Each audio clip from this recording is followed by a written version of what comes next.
오늘 아침에 올라온 따끈한 동영상입니다. 더운데 무슨 따끈한 동영상이냐 그러는데 우리 마음을 후련케 하는 아주 아름다운 이야기입니다. 한번 보시겠습니다.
오늘은 여러분들이 기적의 주인공이 되시기를 바랍니다. 아기를 바라보는 엄마의 눈, 이 산모의 눈빛은 살아있는 눈빛이죠, 그죠? 정말 아기를 바라보는 그 눈빛은 아마 우리를 바라보시는 하나님의 눈빛이 아닌가 하는 그런 생각을 해봅니다. 사람이 보는 눈에는 여러 종류의 눈이 있어요. 선한 눈이 있고 악한 눈이 있고 따뜻한 눈이 있고 차가운 눈이 있고 잘못한 흉만 골라보는 눈이 있고 잘한 것만 골라보는 눈이 있습니다. 비판적인 눈이 있고 긍정적인 이해와 용서의 눈빛이 있을 수 있습니다. 이런 눈을 가지고 마음의 창이라 그러죠, 그죠? 눈이 다른 것이 아니고 마음이 다른 것이죠. 우리가 어떤 마음을 가졌냐에 따라서 우리의 눈빛은 수만 가지로 변화가 일어날 줄로 믿습니다. 그런데 가능하면 따뜻한 눈, 긍정적인 눈, 희망의 눈, 소망의 눈, 사람을 살리는 눈빛, 좋은 것을 바라보며 칭찬해주는 그런 눈빛을 소유하시기를 주님의 이름으로 축복합니다. 오늘 본문의 내용은 이렇습니다.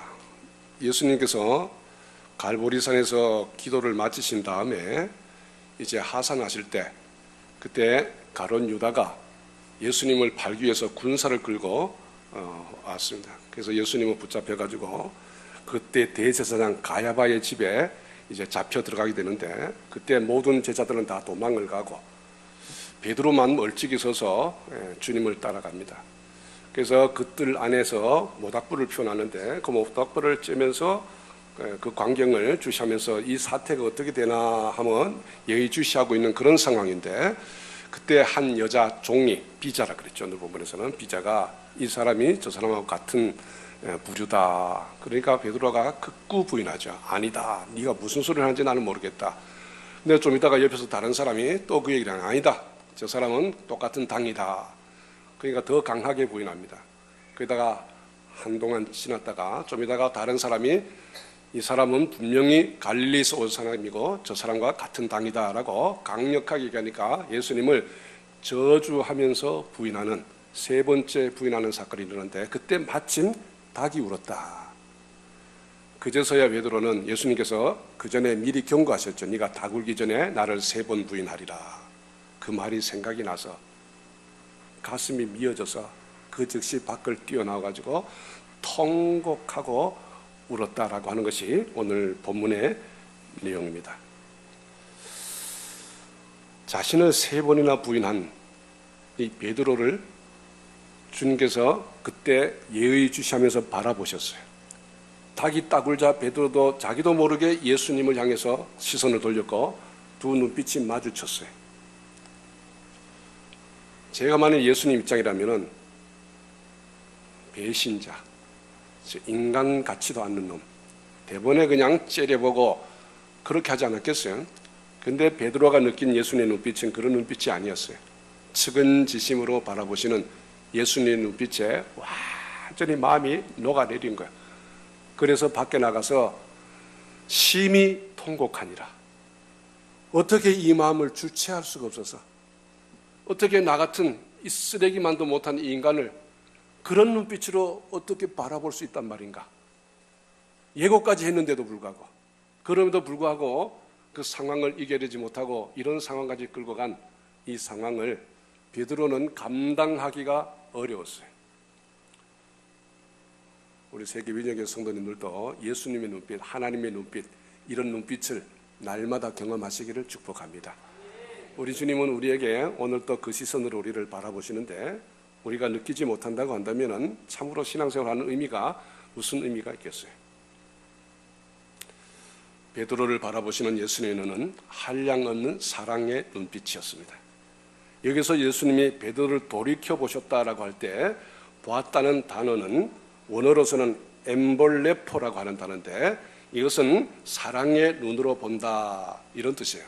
사랑의 눈으로 본다. 주님께서 베드로가 고개를 탁 돌리면서 자기 쳐다볼 때 그때 보내는 눈빛이 측은지심의 눈빛이었다 그 말이죠. 책망의 눈이 아니었습니다. 멸시하는 눈이 아니었습니다. 분노의 눈이 아니었습니다. 더구나 증오하는 눈빛, 정말 실망하는 그런 눈빛이 아니었습니다. 순간적인 두려움으로 고개 설레설레 흔들며 부인한 베드로의 연약함을 주님께서는 이해하셨으며 그래서 따스한 아침 햇살 같은 그런 눈빛으로 베드로를 바라보셨습니다. 요한복음 13장 1절 한번 볼까요? 요한복음 13장 1절에 시작. 유월절정에 예수께서 자기가 세상을 떠나 아버지께로 돌아가실 때가 이런 줄 아시고 세상에 있는 자기 사람들을 사랑하시되 끝까지 사랑하시니라. 십자가를 지시기 직전에 예수님께서 베드로를 바라보시는 눈빛은 끝까지 사랑하시는 눈빛이야. 자기 사람들을 사랑하시되 끝까지 사랑하시니라. 베드로는 자기 사람이거든. 자기 사람을 사랑하시되 끝까지 사랑하시니라. 아마 바리새파가 되었다면 예수님은 저런 눈빛으로 바라보지 않으셨을 거예요. 끝까지 사랑하시다라는 말은 시간적 개념을 말씀하신 게 아니에요. 시간적으로 끝까지 영원이라는 뜻도 있지만은 모든 것을 어떤 상황 속에서도 사랑하신다라고 하는 그런 개념이 더 강조된 단어입니다. 그래서 본문의 상황에서 보면은 십자가에 달려 죽으시기까지 베드로를 주님께서는 품어내시고 끝까지 사랑하신다라고 하는 이런 의미가 여기에 담겨 있습니다. 그러니까 예쁜 짓 할 때만 사랑하는 게 아니고 참 추하고 참 정말 지저분한 상황 속에서도 그래도 베드로에 대한 기대를 꺾지 않으신다라고 하는 의미가 여기는 더 강하게 있는 거예요. 지금은 네가 고마양 거지만은 장차는 네가 나를 위해서 진짜 네가 장담한 대로 목숨을 버릴 것이다라고 하는 그 기대를 주님께서는 가지고 계시기 때문에 그래서 끝까지 사랑하셔서 그를 장성한 분량으로 세우기를 원하신다고 하는 사실을 우리가 이 눈빛 가운데서 느낄 수 있어야 됩니다. 우리 예수님은 우리가 실수할 때에도 우리가 부족할 때에도 우리가 잘못됐을 때에도 끝까지 사랑하시는 분인 줄로 믿습니다. 이 사랑의 눈빛이 베드로의 심령에 파고 들어와서 베드로를 그렇게 통곡하게 만들었다고 하는 사실이에요. 고린도전서 13장 8절 볼까요? 고린도전서 13장 8절 시작. 사랑은 언제까지든지 떨어지지 아니하나 예언도 피하고 방언도 그치고 지식도 피하느니라. 사랑은 언제까지나 떨어지지 아니한다. 떨어지지 아니한다 말은 원어상으로 보면은 꽃이 나무에서 수명이 닿으면 떨어지는데 우리 주님의 사랑은 수명이 다하는 사랑이 아니라 그 말이야. 영원히 끝까지 사랑하시는 그런 사랑이다. 다시 말해서 예수님의 사랑은 시간이 지나면은 변질되는 사랑이 아니라고 하는 거예요.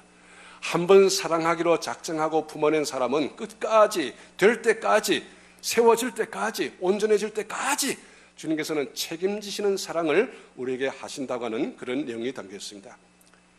이스라엘 다윗 왕에게는 압살롬이라는 아들이 있었어요. 이 압살롬의 아들이 얼마나 출중한 아들인지 벌써 어려서부터 많은 사람들의 주목을 받기 시작하고 형들이 있음에도 불구하고 저 사람이 저기 왕감이 아니겠는가라는 그런 시선을 받았습니다. 그런데 이 압살롬이 교만해져서 반역을 일으킨 거예요. 아버지 왕권을 자기가 힘으로 뺏어서 왕으로 계승하겠다고 하는 그런 마음을 품고 반역을 일으켰어요. 근데 도저히 시간이 지나도 변질되지 않고 점점 더 오만하게 구는 거예요. 그래서 다윗이 이래 두면 안 되겠다 하고 요압 장군에게 명령을 내려서 제압을 하도록 명령을 내려서 그러면서 이 다윗이 하는 얘기가 요압 장군에게 당부를 합니다. 나를 위하여 아들 압살롬을 너그러이 대할지어다. 그를 잡을지라도 사로잡지 절대로 생명을 끊어서는 안 된다라고 하는 이런 당부를 내립니다. 근데 이 전쟁터에서 압살롬의 군대는 완전히 박살이 나요. 그 전쟁터에서 압살롬이 죽게 됩니다. 이 소식을 들은 다윗은 통곡하고 있습니다. 사무엘하 18장 33절을 봅시다. 자, 시작. 왕의 마음이 심히 아파 문으로 올라가서 오니라. 제가 올라갈 때에 말하기를 내 아들 압살롬아, 내 아들 압살롬아, 내 아들 압살롬아, 내가 너를 대신하여 죽었다면 압살롬 내 아들아, 내 아들아 하였더라. 내 아들아, 내 아들아 반복하는 이 다윗의 이 마음을 우리는 충분히 짐작할 수가 있습니다. 얼마나 진실된 마음으로 자식을 위하는 마음으로 이런 소리를 외쳤을까 하는 생각을 해봅니다. 다윗은 이 아들 때문에 왕궁에서 쫓겨나서 피난살이를 해야 했습니다. 피난 가면서도 온갖 사람들에게 온갖 저주와 조롱을 해요. 지 자식한테 쫓겨나서 병신 같은 놈 그렇게 잘난 척 하더니만 뭐 별별 야유 소리를 다 들었지. 광야를 떠돌며 비참한 도망자의 삶을 살아야 했습니다. 아들 됨으로써 왕으로서의 권위와 체면이 완전히 망가져버리고 감당하기 힘든 수치와 모멸을 감당해야만 했습니다. 그런데 이런 아들이 죽었다고 가슴 아파 우는 아비의 마음, 이게 바로 하나님의 마음이라는 거예요. 모든 인간은 그렇지 않아요. 모든 인간이 아비라고 해서 자식들이 이렇게 할 때 그걸 그대로 받아주고 다 그러지는 않아요. 그러나 이 다윗은 하나님의 표상을 가진 자예요. 하나님의 마음을, 하나님이 우리를 향한 마음이 이런 마음이라는 것을 우리에게 역사적으로 보여주시기 위해서 하나님께서는 이 다윗을 귀하게 사용하신 것입니다. 권력은 자식이라도 나누지 않는다 그러죠. 다윗은 내거라도 내주고 싶은 이런 심정 가지고 오는 거야. 내 아들이 죽다니, 내가 대신 죽었으면 좋을 뻔했다라고 하는 이런 마음을 진심으로 표현하고 있는 것입니다. 원수가 되어 권력력에 사로잡혀 물불을 가리지 않고 아버지를 욕보이는 자식, 끝까지 사랑하는 우리 주님, 예수님의 모습을 우리는 이곳에서 느낄 수가 있습니다. 인간의 부모도 자식에게는 이러할진대 하나님은 어떠하시겠는가라고 성경은 우리에게 반증해서 반문하고 있는 것입니다. 시편 2장 7절 볼까요? 시편 2장 시작. 내가 영을 전하노라 여호와께서 내게 이르시되 너는 내 아들이라 오늘 내가 너를 낳았도다. 아멘. 하나님께서 오늘 우리에게 하시는 것은 내가 너를 지명하여 불러내고 너를 내 아들이라 내가 오늘 너를 낳았노라. 우리를 누가 낳았어요? 하나님이 낳으셨대. 하나님이 우리를 그렇게 보신다 그 말이야. 우리는 하나님을 아버지, 육신의 아버지보다도 못하게 이길 수 있을지도 모르지만 하나님은 우리를 자식으로 보신다 그 말이야. 하나님과의 우리의 관계가 이런 마음이 오고 가는 이런 관계가 될 때에 우리는 하나님을 인하여 행복한 삶을 누리게 될 줄로 믿습니다. 예, 그래요. 시편 27편 10절부터 한번 볼까요? 끝까지 사랑하시는 아버지의 사랑이. 자, 시작. 내 부모는 나를 버렸으나 여호와는 나를 영접하시리이다. 신앙의 고백 가운데서 이런 고백이 우리에게 일어나야 되는 거예요. 세상 사람들은 모두 나를 부인하고 나를 버렸을지라도 우리 하나님은, 나의 아버지 되시는 하나님은 나를 끝까지 붙들고 영접하셨다라고 하는 이 고백.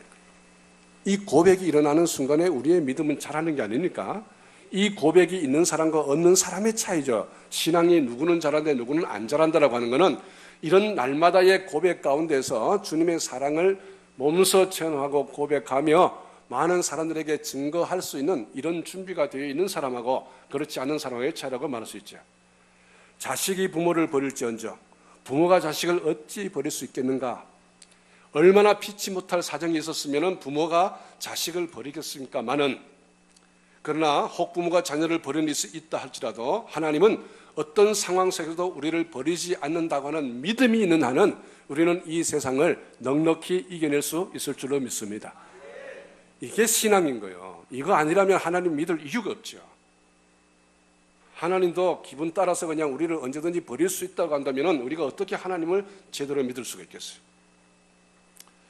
인형을 너무 좋아하는 한 소녀가 있었어요. 하루는 그 집에 손님이 왔는데 이 아이가 인형을 너무 예쁘게 가지고 노는 거예요.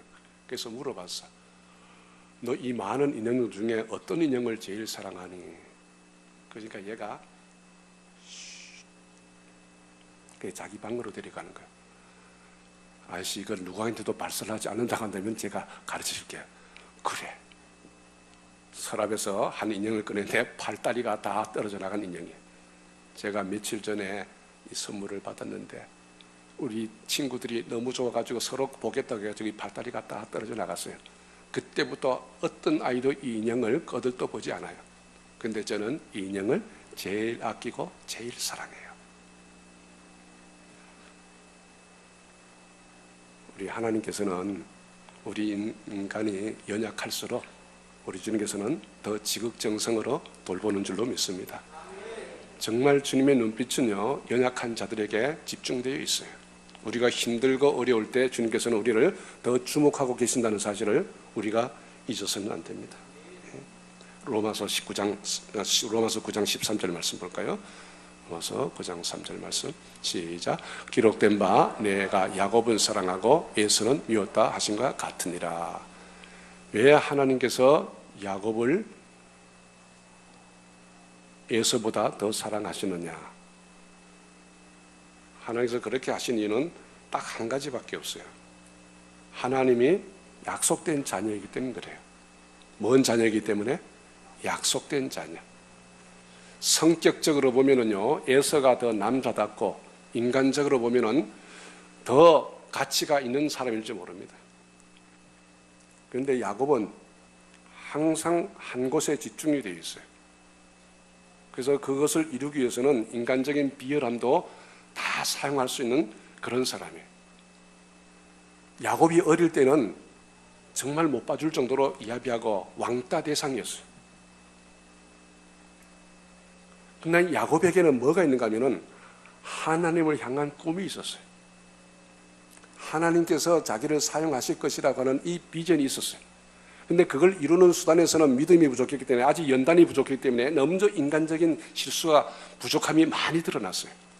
그럼에도 불구하고 하나님께서는 하나님의 눈빛은 에서가 아니고 야곱에게 꽂혀 있었다는 사실을 우리가 주목을 해야 된다 그 말이에요.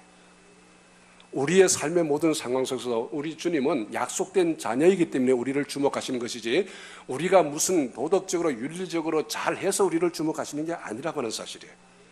하나님 우리에게 여전히 기대를 가지고 계시고, 반드시 하나님께서는 우리를 통해서 하나님이 원하시는 수준의 사람으로 끌어올려서 우리를 사용하시기를 원하시기 때문에 우리를 끝까지 주목하시는 줄로 믿습니다. 하나님 나라의 백성으로서의 한 분야를 감당할 수 있도록 주님께서 만들어 가신다고 하는 자신감을 가지고 우리를 붙잡고 계시고 우리를 주목하신다고 하는 사실이에요. 하나님이 크신 사랑에 여러분들의 마음이 감동이 되어서 하나님 진정으로 사랑해요, 주님 정말 고맙습니다 하는 이런 마음으로 주님과의 관계가 더욱더 깊어지는 여러분들 우리 모두가 되시기를 주님의 이름으로 축복합니다. 네. 우리 하나님은 자녀 모두를 사랑하지만은 연약한 자에 대한 관심이 더 많다는 것을 우리가 잊어서는 안 됩니다.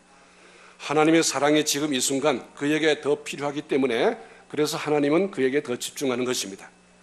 실수해도 부족해도 개의치 않고 끝까지 사랑하시는 하나님의 사랑이 우리 마음속에 느껴져 오시기를 축복합니다. 로마서 8장 35절 39절 말씀에 사울 바울의 고백입니다.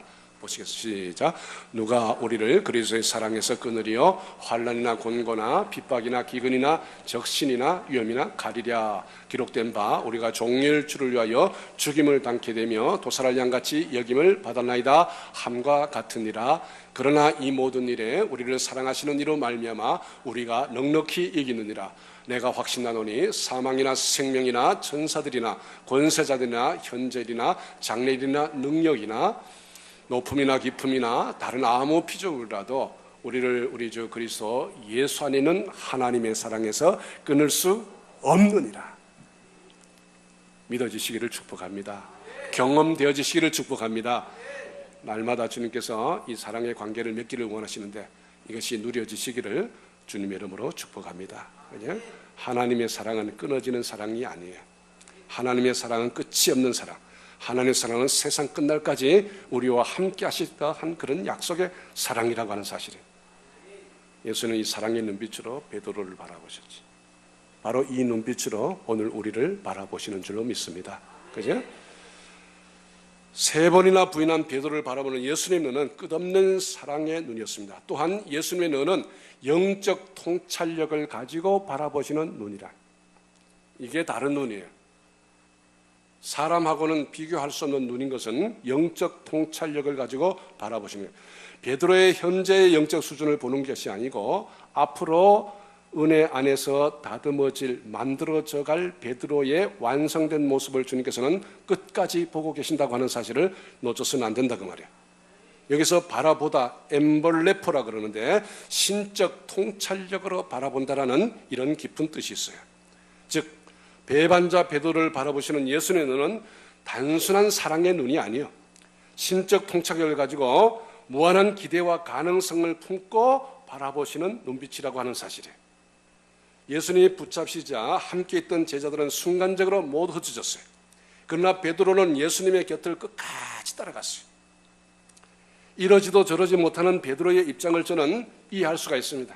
예수님을 지가 장담했던 대로 정말 예수님을 사랑하는 거예요. 목숨까지도 바칠 그런 마음이 없는 게 아니에요. 있어요. 그런데 막상 맞닥뜨리는 상황 속에도 이해하지 못할 그런 상황 속에서 베드로는 이걸 어쩌지를 못하는 거예요.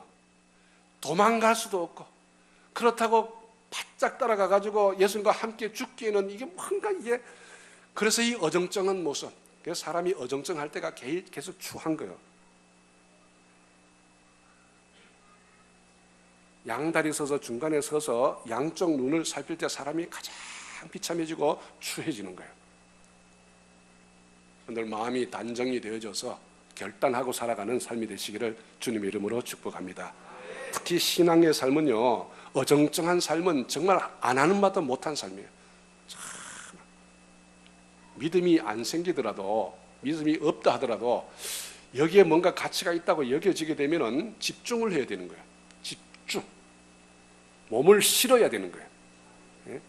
예배에 빠지지 말고 한번 어느 예배를 통해서 어느 메시지를 통해서 내가 변화될지 모른다고 하는 이런 기대가 있는 마음으로 접촉이 할 때 어느 순간인가 하나님께서 우리에게 은혜를 주실 줄로 믿습니다.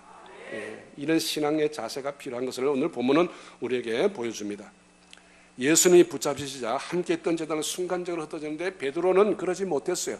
이 마음의 갈등을 우리는 알아야 된다 이 말이에요. 이 마음의 갈등. 갈등이 있지만은 떠나서는 안 된단 말이에요. 떠나지 말고 끝까지 붙어 있어야지 접촉점이 마련이 되는 거예요. 예수님을 섬기기를 원했고 목숨을 바쳐서라도 예수님 앞에 정말 충성하기를 원했지만은 못하는 이 마음을 주님께서는 아신다 그 말이에요. 어정쩡해가지고 저렇게 서 있는 그 마음, 불안해하는 마음을 주님은 보신다 그 말이에요. 그럼에도 불구하고 주님께서는 현재 어정쩡한 모습을 보는 게 아니고 저 어정쩡한 모습 속에 담겨 있는 장래의 비전을 보고 과연 변화될 베드로의 모습은 어디까지 갈까에 대한 주님은 그림을 그리면서 베드로를 바라보신다고 하는 사실이에요. 오늘 지금은 우리가 좀 부족하고 전 연약하지만은 주님께서는 우리의 장래를 보고 계시는 줄 믿습니다. 여기에 대한 기대가 있는 사람들은 장래가 변화가 될 것입니다. 베드로는 주님의 기대에 미쳐서 나중에 가서는 정말 주님을 위해서 목숨을 바친 만큼 주님을 사랑하고 주님의 사역을 감당한 사람으로 변화가 일어났어요. 놀라운 변화지. 주님과 눈이 마주치는 그 순간 통곡할 때 그 마음이 베드로의 마음 속에 평생토록 살아있은 거예요. 어저께 신문에 보니까 TV에 보니까 백화점에 들어가는데 줄을 이쪽으로 쭉 서가지고 들어가는데 한 대가 이렇게 오더니가 새치를 가지고 싹 들어가는 거예요. 그러니까 경비원들이 막았었어. 그러니까 차를 가지고 막 밀어붙이는 거예요. 그래도 막으니까 쫓아나와가지고 막 좁혀는 거예요. 이 분노 조절 장애 능력이 없는 이 현대인의 모습을 그 속에서 보면서 설사 자기가 잘했다 할지라도 누가 자기를 제어하더라도 그렇게 패서는 안 되는 거예요. 근데 그걸 억제하지 못하고 분하니까 지금 자기는 새치기 당해가지고 잘했다고 지금 싹 들어가면은 그냥 먼저 들어가가지고 수월하게 지금 들어가서 주차하고 지금 그러려고 지금 그 마음으로 들어갔는데 그걸 막으니까 화가 나겠죠. 자기 옳고 그름을 떠나가지고 근데 나와가지고 막 좁혀. 인간의 마음은 어디까지 갈 수 있는가 하는 것을 보여주는 중요한 대목이에요. 예수님도 아이고 지금 그거 아니잖아. 예수님은 잘하고 있고 지금 지들에게 베푼 은혜도 많고 한데 저거 가서 그냥 아이고 저거 그냥 한대 쪽 알려도 그냥 뭐 할 말 없잖아요. 베드로 입장에서는. 근데 그걸 현재 입장에서 보는 게 아니고 장차 변화될 베드로의 모습에 대한 기대를 꺾지 않으시고 바라보시는 주님의 눈빛이 베드로를 만든 줄로 믿습니다. 눈빛이 중요한 거예요. 그래서 사람들이 좀 자기의 부족하게 보여도 경멸의 눈으로 보지 말고 좀 기대하는 눈으로 장차 저가 은혜 받으면 내보다도 더 잘 될 수도 있는 인간이 될 수도 있다 이 말이에요. 지금 자라나는 청년들, 우리 어린이들 같은 경우는 지금은 아직 못 자라지만 이제 청년들이 볼 때 어떤 데는 안 통해.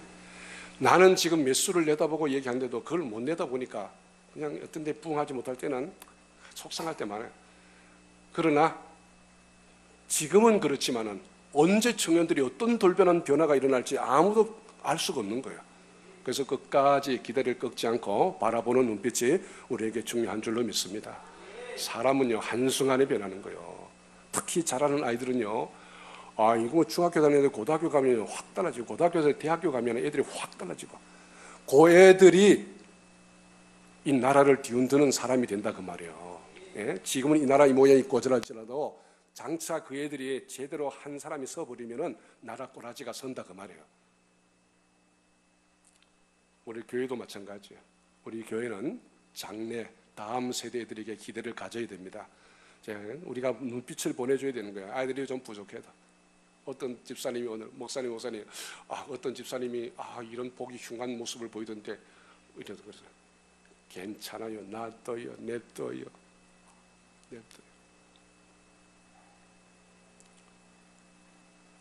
우리가 하실 일이 있고 하나님이 하실 일이 있어요. 사람의 근본적인 변화는 우리가 시키는 게 아니에요. 하나님이 친히 만져야 되는 거예요. 그죠? 하나님이 친히 만져도 안 되는 사람은 하나님이 포기하시는 사람도 있어요. 가룟 유다 같은 사람은 예수님도 포기했어요.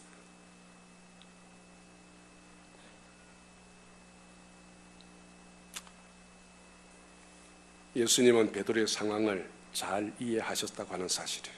그죠? 예수는 우리의 마음을 통찰하시는 분이에요. 우리의 중심을 보시는 분이에요. 우리 행동은 어정쩡하지만은 어정쩡 행동 가운데 이 중심이 있다는 것을 주님은 보신단 말이에요. 갈등하는 구조 속에서도 핵심을 주님께서는 보시는 눈이 있다고 하는 사실이에요. 그죠?